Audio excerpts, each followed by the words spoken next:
요즘은 메인보드나 그래픽카드 등 여러 PC 부품을 구입하기 위해 알리익스프레스 같은 해외 쇼핑몰을 이용하시는 분들이 많은데요. 그 중에는 미소녀 캐릭터가 그려진 PC 부품도 역시 판매되고 있더라고요. 게다가 메모리의 경우 SMP 기능을 이용하면 손쉽게 오버클럭 할 수 있다고 하는데요. 과연 사실인지 궁금해서 한번 구입해봤습니다. 네, 안녕하세요, 김하샬입니다. PC 하드웨어 영상은 정말 오랜만에 만들게 되었는데요. 이번 영상에서 다룰 제품은 쭈호라는 이름의 중국 업체에서 제조 및 판매하는 제품인데요. 바로 쭈호 스타댄스 DDR4 메모리가 되겠습니다. 쭈호라는 회사는 솔직히 생소한 기업인데요. 해외 직구를 통해 메모리를 구입하시는 분들 사이에서 평판은 괜찮은 걸로 보여집니다. 앞면, 뒷면, 박스 겉면을 보시면 순위 선수의 사진이 인쇄되어 있는데요. 중국의 전직 배드민턴 선수라고 하네요. 스타댄스 메모리의 경우 클럭 기준으로는 3200MHz, 3600MHz, 용량 기준으로는 16GB, 32GB 이렇게 두 종류로 판매되고 있습니다. 저는 3600MHz, 32GB 이렇게 두 세트로 구입했는데요. 즉 16GB짜리 메모리 4개를 전부 다 장착할 경우 총 용량은 64GB 정도 되겠습니다.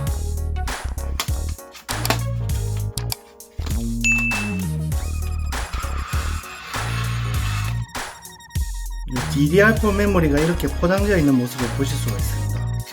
안에 설명서나 다른 종이 같은 거는 들어있지 않습니다. 메모리 겉면을 보시면 빨간 머리에 미소녀 캐릭터가 그려져 있는데요. 캐릭터 디자인을 보면 볼수록 완전 카와이! 도끼도끼한 느낌이 드는데요. 물론 시청자분들 중에 이 캐릭터를 좋아하시는 분들도 계시지만 그렇지 않은 분들도 계실 거라 생각됩니다. 메모리의 크기는 버니어 캘리퍼스로 측정한 결과 가로 137.3mm, 세로 37mm, 두께는 6.5mm로 측정되었습니다. 그리고 박스의 무게는 118g, 메모리 한 개의 무게는 40g 정도 되겠습니다. 위에는 쭈어라고 적혀있고 앞면과 뒷면 그 양측 모두 똑같은 그림이 인쇄되어 있습니다. 이 영상으로 보이실지 모르겠는데 이게 대충 눈으로 봤을 때는 양면 램으로 보여집니다. 즉 한쪽 면에만 D램이 있는 게 아니라 양측에 모두 D램이 붙어있다는 소리거든요. 방열판을 전부 분해해봐야지 정확히 알 수 있을 것 같습니다. 근데 너무 아까워서 방열판 분해는 하지 않겠습니다. 제일 먼저 기존에 장착되어 있던 메모리를 제거해 주시면 되는데요. 메모리 슬롯 양측의 걸쇠를 누르신 후 손으로 조심해서 메모리를 제거해 주시면 되겠습니다. 그 다음에 슬롯 모양에 맞게 잘 장착해 주시면 되겠습니다. 억지로 힘을 줘서 장착할 경우 메모리가 망가질 수 있으니 조심해서 잘 장착해 주시면 되겠습니다. 만약 메모리를 2개만 장착해서 사용하실 경우 되도록이면 2, 4번 슬롯에 장착하실 것을 추천드립니다. 물론 1, 3번 슬롯에 장착하셔도 사용하실 수 있지만 대부분의 메인보드 제조사에서는 되도록 2, 4번 슬롯에 장착해서 사용할 것을 권장하고 있습니다.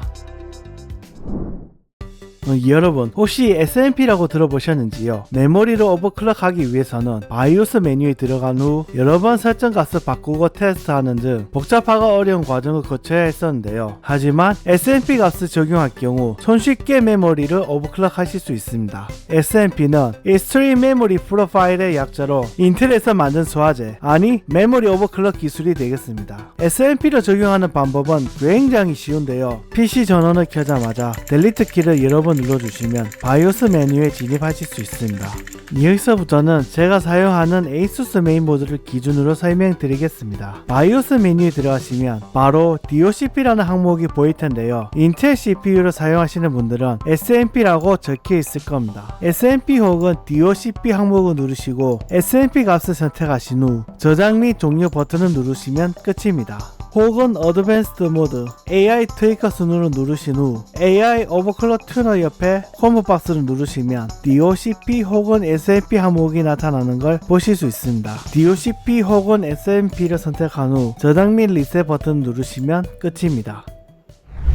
리뷰를 진행하기에 앞서 메모리의 스펙을 잠깐 보여드리겠습니다. 왼쪽은 G-SKI 트라이던트 G-RGB라는 메모리인데 제가 지금까지 쭉 사용해왔던 메모리가 되겠습니다. 용량은 총 32GB, 메모리 클럭은 2666MHz가 되겠습니다. 오른쪽은 이번 영상에서 다루고 있는 스타댄스 메모리인데요. 용량은 총 64GB, 메모리 클럭은 3600MHz가 되겠습니다. 여기서 놀라운 부분이 하나 있는데요. 메모리 자체는 G-SKI나 주호 등 각 메모리 제조사에서 만들었지만 거기에 들어가는 D램 모듈은 바로 SK 하이닉스에서 만들었습니다. 참고로 일반 사용자 입장에서는 메모리가 단면인지 양면인지는 성능에 별 차이가 없으니 크게 신경 쓰지 않으셔도 되는데요. 하지만 양면보다는 단면이 좀 더 오버클럭이 잘 된다고 합니다. 타이푼 버너라는 프로그램을 이용하시면 위의 이미지처럼 메모리에 대해 좀 더 자세한 정보를 확인하실 수 있는데요. 왼쪽은 G스케일 메모리, 오른쪽은 스타댄스 메모리가 되겠습니다. 그리고 젠타이밍스라는 프로그램을 이용하시면 위의 이미지처럼 구체적인 타이밍 값을 확인하실 수 있는데요. 왼쪽은 기존에 사용했던 G스케일 메모리의 모습,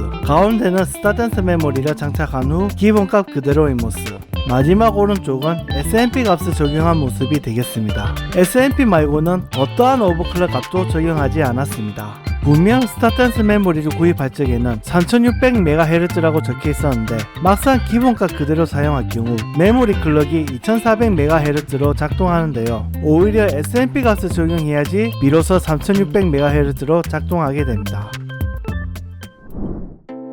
이번 영상에 사용된 PC 사양은 위와 같습니다. 제일 먼저 AIDA64 캐시 메모리 벤치마크를 돌려봤는데요. 주요 메모리 기준 기동값 대비 SMP 적용 시 읽기 속도는 44.5%, 쓰기 속도는 48.2%, 복사 속도는 42.9% 정도 차이 나는 모습을 보실 수 있습니다. 제가 기존에 사용했던 메모리보다는 좀 더 성능이 잘 나오는 걸 확인하실 수 있습니다. 레이턴시 값은 낮으면 낮을수록 좋은데요. 제일 왼쪽 메모리 값 위주로만 보시면 되겠습니다. 기존 G스케일 메모리에 비해서는 18.5% 정도, 주요 메모리 기본값 대비 24.9% 낮아진 모습을 보실 수 있습니다. 그 밖에 7G 벤치마크, 시네벤치, 3D마크 등 여러 벤치마크 프로그램을 구동해봤는데요. AIDA64를 제외하면 메모리에 따른 성능 차이가 크지 않거나 오히려 SMP 값을 적용할 경우 점수가 낮게 나오는 경우도 있었습니다. 그렇기 때문에 결과값들을 그저 참고삼아 한번 봐주시면 되겠습니다. 이번 영상에서는 총 4개의 게임을 테스트 해봤는데요. 왼쪽 화면은 G스케일 메모리, 가운데 화면은 주요 메모리 기본값, 그리고 오른쪽 화면은 SMP 값을 적용한 모습이 되겠습니다. 배틀그라운드의 경우 그래픽 옵션은 풀옵션 기준 다시 보기 기능을 이용해서 프레임을 측정하였습니다. 그 결과는 위의 그래프와 같은데요. 주요 스타댄스 메모리 기준 SMP 값을 적용할 경우 기본 값에 비해 평균 프레임이 7.9% 정도, 하위 1% 프레임이 15% 정도 향상되는 모습을 보실 수 있습니다.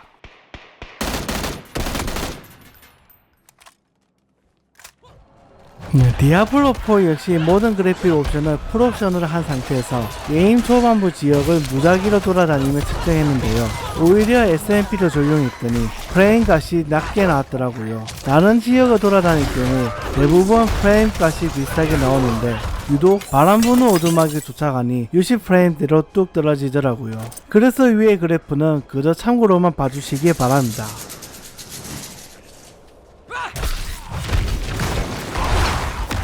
사이버펑크 2077의 경우 모든 그래픽 옵션은 풀옵션에 레이트레이싱, 패스트레이싱까지 전부 활성화했더니 위의 영상처럼 처참한 모습이 나오더라고요. 만약 레이트레이싱, 패스트레이싱을 비활성화했다면 과연 어떤 결과값이 나왔을지 궁금한데요. 적어도 메모리 성능에 따른 큰 차이는 찾아볼 수 없었습니다.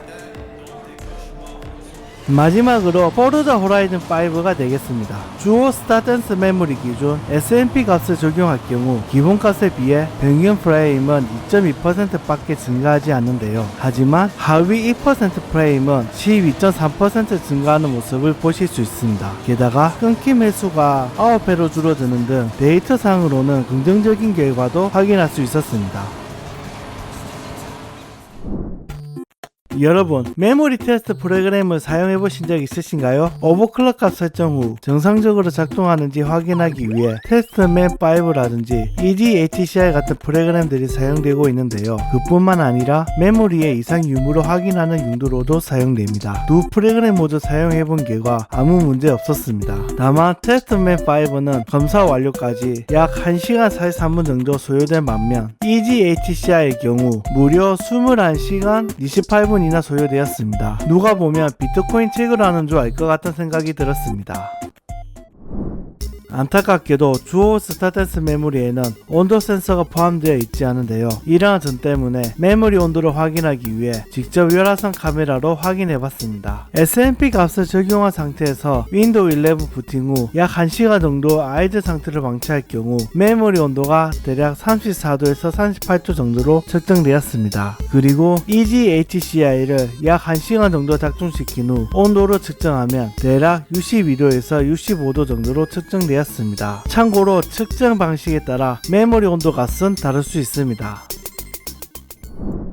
자, 영상 재밌게 보셨는지요? 이번 영상을 준비하면서 메모리에 대해 한참 공부를 했는데 와, 내용이 사실 너무 복잡하다 보니 머리가 되게 아프더군요. 저는 사실 CPU나 메모리 오버클럭 하는 데는 별로 관심 없었는데요. 많은 유튜버 분들이 오버클럭을 통해 PC 성능을 끌어올리시다 보니 오버클럭 한번 해봐야 되나 싶은 생각이 들더라고요. 게다가 미소녀 캐릭터가 그려진 메모리를 판매하고 있길래 호기심에 한번 구입해봤습니다. 실제로 사용해봤더니 4K 영상을 편집하는 데 있어 작업량이 많음에도 불구하고 프리뷰 영상이 전혀 버벅거리지 않아 영상 편집하는 데는 아주 큰 도움이 되었는데요. 하지만 게임을 많이 안 해봐서 그런지 몰라도 게임 성능 차이가 그다지 느껴지진 않더라고요. 현재 알리익스프레스에서 할인 판매를 진행 중이니 구매를 원하시는 분들은 서두르시기 바랍니다. 참고로 DDR5 메모리 중에도 미소녀 캐릭터가 그려진 제품이 있으니 사용 목적과 취향에 맞는 제품을 구매하시면 되겠습니다. 혹시 궁금한 점이 있거나 다른 의견이 있으신 분들은 댓글 남겨주시면 감사하겠습니다. 안 그래도 요즘 날씨가 추워졌는데 감기 조심하시고 그럼 다음 영상으로 찾아뵙겠습니다. 영상 시청해주셔서 감사합니다.